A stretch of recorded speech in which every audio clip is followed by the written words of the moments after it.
Chances are, if you've been to the grocery store or drugstore lately, you've seen signs like this. At Publix, you get extra money for getting a flu shot. The big push now, though, for everybody to get a flu shot, particularly because of COVID-19.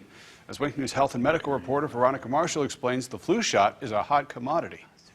From fevers and chills to fatigue and body aches. Flu's pretty miserable. That's why pharmacist TJ DePola encourages his patients to get the flu shot. But this year, that's not necessary. This year is probably the highest that we've ever seen. There's much more demand. Get the flu shot for yourself, get the flu shot for everyone around you. It's really that important. Important because healthcare systems are already taxed dealing with COVID. The less influenza we have, the safer it is for the most vulnerable among us. And I think that argument is even stronger with COVID. New research out of England also finds patients who catch both the coronavirus and the flu are about 2 times more likely to die than those with only COVID-19 infections. About half of the people who had both infections essentially passed away. But the push to get more people vaccinated against the flu and earlier in the season is having an unintended consequence. The flu shots were pre-booked prior to COVID. So right now you're starting to run into somewhat of a shortage of the flu shots right now. We've